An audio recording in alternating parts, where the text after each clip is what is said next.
It's established after the Second World War. Its main purpose is to maintain international peace and develop friendly relations on one another, and also to make the world a better place. Today, we will be talking about the Lesson for United Nations and the contemporary global governance.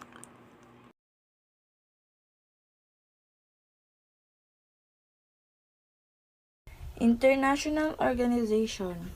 International organization is an organization established by a treaty or other instrument governed by international law and possessing its own international legal personality, such as the United Nations, the World Health Organization, and NATO.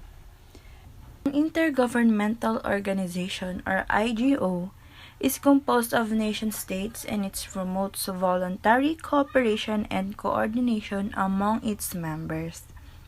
Decisions and agreements reached in this type of organization, however, are not enforceable and the members remain independent. The crucial aspect of an IGO is that the members do not surrender any power to it. The United Nations is an intergovernmental organization.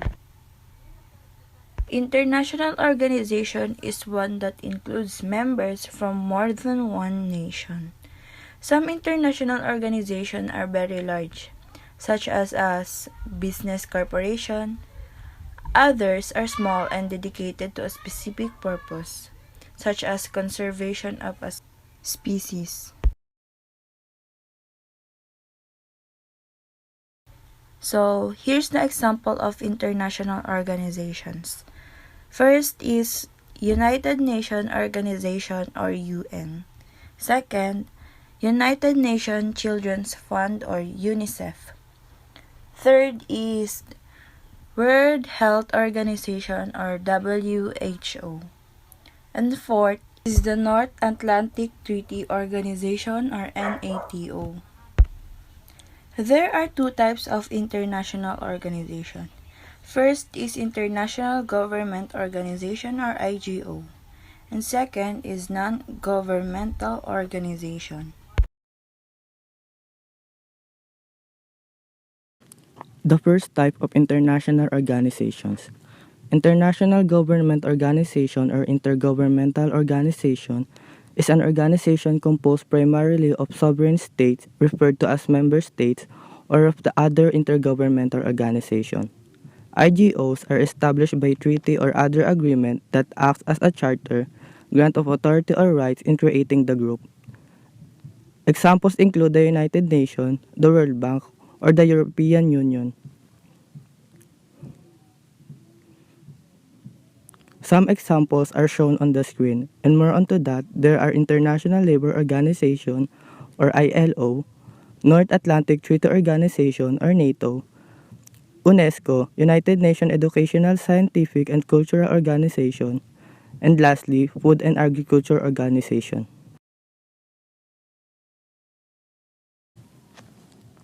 The second type of international organizations is non-governmental organization. An international non-governmental organization or INGO has the same mission as a non-governmental organization or NGO, but it is international in scope and has outposts around the world to deal with specific issues in many countries. Some INGOs are operational, which primary purpose is to foster the community-based organization within each country via different projects and operations. And some are advocacy-based, which primary purpose is to influence the policy making of different countries' government regarding certain issues or promote the awareness of a certain issue. The examples of non-governmental organizations in the Philippines are Amnesty International Philippines, Philippine Task Force for Indigenous Peoples' Rights, Karapatan, and Philippine Alliance of Human Rights Advocates. Intergovernmental organizations are often called international organizations, although that term may also include international non-governmental organizations such as international non-profit organizations or multinational corporations.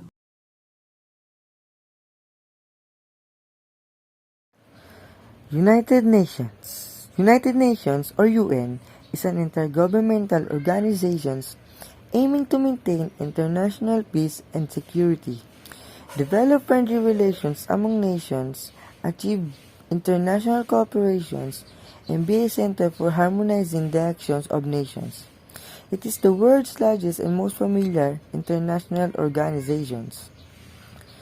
The UN was founded on October 24, 1945, when the Charter of the UN was adopted at the UN Conference on International Organizations in San Francisco, United States. The conference was attended by 50 nations and several non-governmental organizations.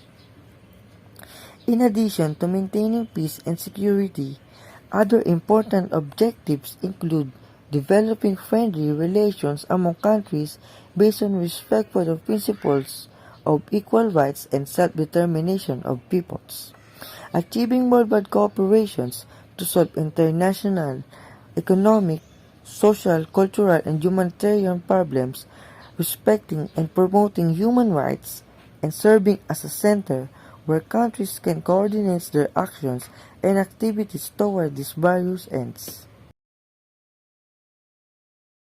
Goal of global governance, truly defined, is to provide global public goods, particularly peace and security, justice, and mediation system for conflict, functioning market, and unified standard for trade and industry.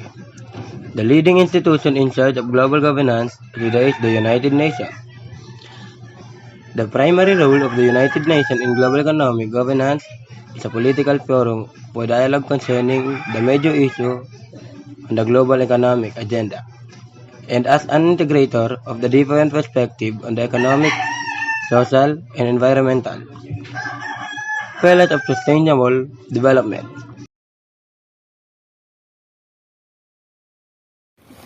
Did you know that the first and the oldest international organization was the League of Nations? Established on January 10, 1920, the League of Nations was formed at the Paris Peace Conference to prevent another global conflict like World War I and maintain world peace. It was the first organization of its kind. The UN has four main purposes: to keep peace throughout the world, to develop friendly relations among nations, to help nations work together to improve the lives of poor people, to conquer hunger, disease, and illiteracy, and to encourage respect for each other's rights and freedom. The United Nations is an international organization founded in 1945 and committed to maintaining international peace and security, developing friendly relations among nations, promoting social progress, better living and standard, and human rights.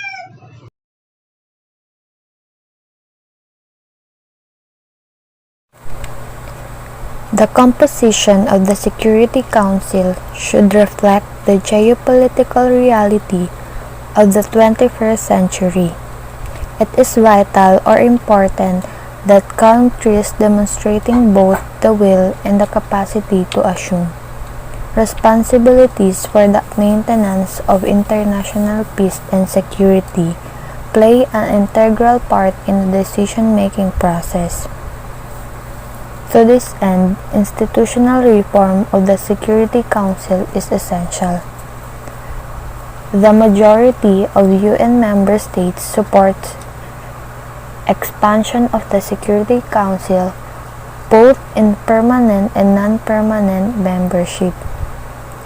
During the 2000 UN Millennium Session, 98 countries made explicit statements in the chamber supporting the expansion of both categories.